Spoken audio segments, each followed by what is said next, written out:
No matter how much Paul didn't think he was a religious spirit, he was still a religious spirit.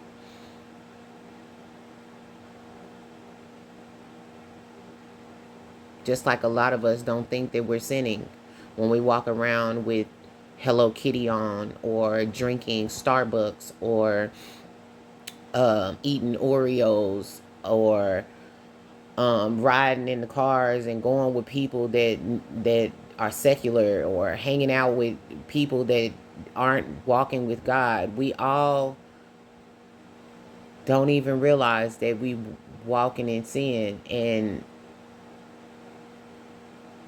that's because God meets you where you are, and he grows you gradually, and he only brings to light what you're ready for at that time in your walk. And if you bring somebody to something too fast, the Lord said you will choke them out. If you give somebody that's only on milk, meat, and potatoes too soon, you will choke them out.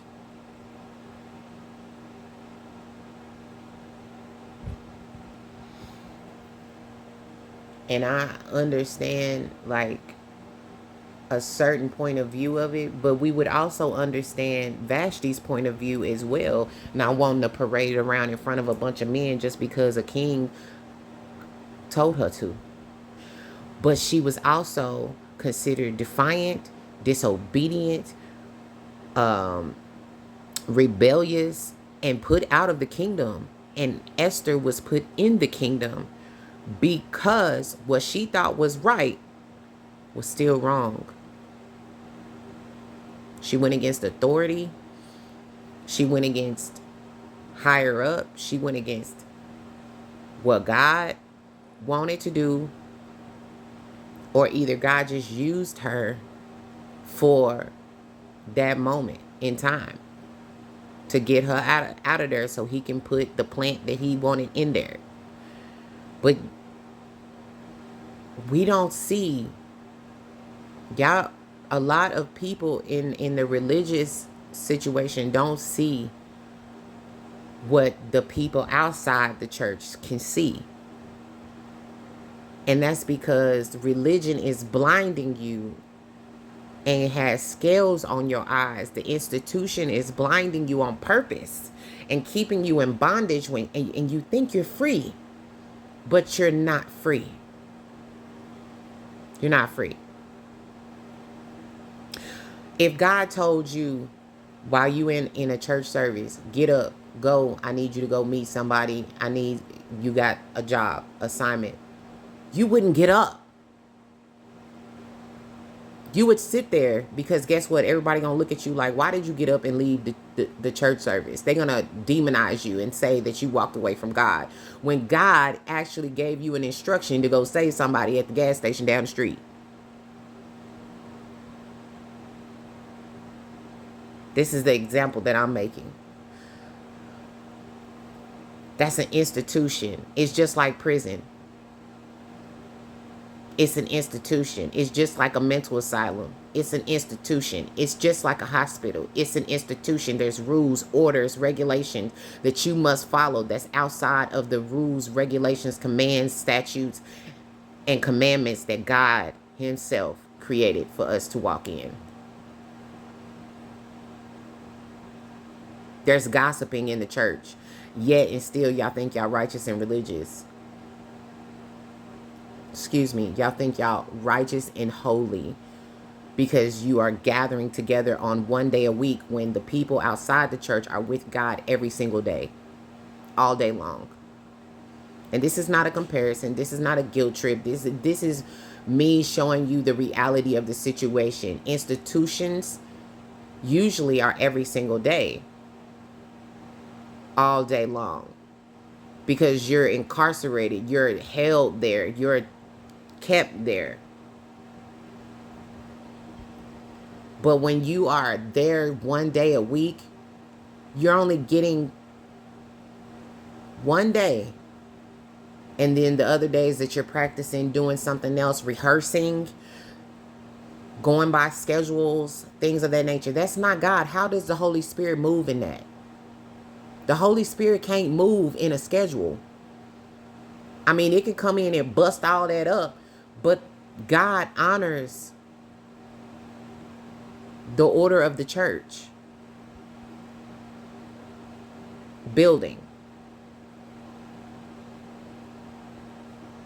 because it'll turn too many people away from him at one time without a complete understanding. That's the reason why he has raised up individuals like myself to come against the system, to come against the institution of gathering. The institution of gathering. We are all part of the body. Yet the ones that don't come to the gathering place are considered uncovered, are considered demonized, backslidden, or whatnot. And that's not the case. This is where the enemy tried to slip something in that seemed so innocent. I ain't gonna say that. No. But then the Lord was like, I rebuke that in the Holy Spirit said, nope, don't try me. Nope, and counteracted that. That's how quick a person can sin, even though they are walking holy. I don't hang around other people that walk in sin. I walk with the Lord every single day. I listen to his voice. I do what he tells me to do every single moment.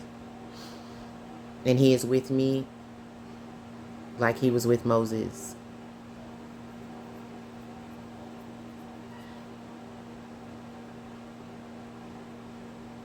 He is hearing me, hearing my cries, hearing my desires of my heart. He has healed me in magnificent, beautiful ways.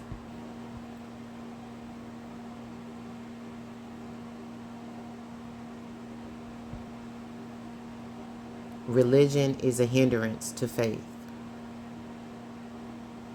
Schedules, boxes, rehearsals, they're all a hindrance to the faith. The Lord said to me yesterday, because I'm trying to learn how to wear makeup to cover my permanent black eyes from domestic violence, so that when I give a word, everybody's not focused on my appearance, they're focused on the word. And the Lord said to me, he said, daughter, do not put that before me. Do not think that you have to look a certain way to do what I say do.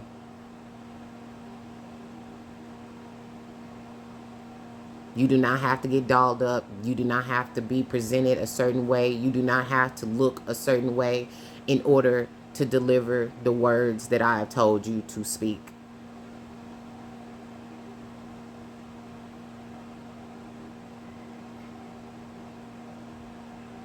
It's an institutionalized idea that everyone is going to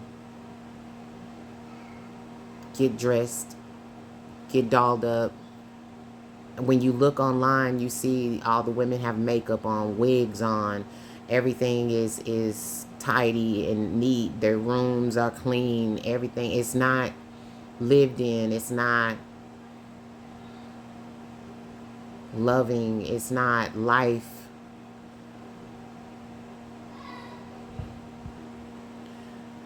A true walk with the Lord is not that easy. It's not.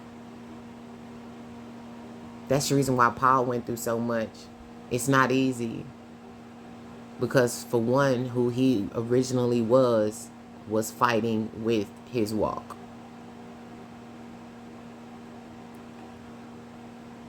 For two, he was an example.